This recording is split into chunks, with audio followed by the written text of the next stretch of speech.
Hey, this is Mike with WyoFile. I had the good fortune of living just a few blocks away from the wolf biologist for Wyoming. And a few days ago, I was taking a morning walk and ran into that biologist, Ken Mills, and asked him what's going on. He'd pointed out that the annual wolf report that Wyoming publishes was up, and that there was a interesting tale of an individual wolf in this year's report. That wolf is Wolf 840M, and the reason that wolf is interesting is because it's the longest lived wolf that's been documented in Wyoming in the 30 years that wolves have been back here on the landscape.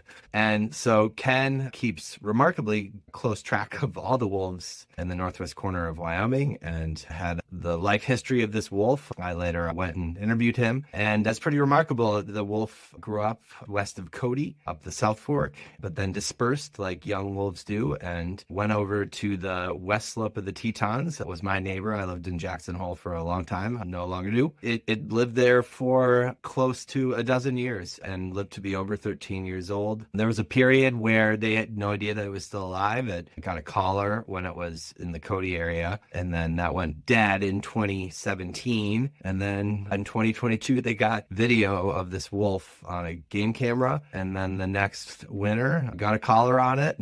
And when it was running away from them, they described it as like an amble downhill because it was so old it really couldn't run anymore. Kind of actually said they wouldn't have caught it if they would have known it was that wolf, that old wolf. They would have given it a break. The next summer it died. So we have a cool story up on WyoFile. This one really captured my fascination and imagination, and I hope I did it justice. But go read the story about Wolf 840. Thanks for listening.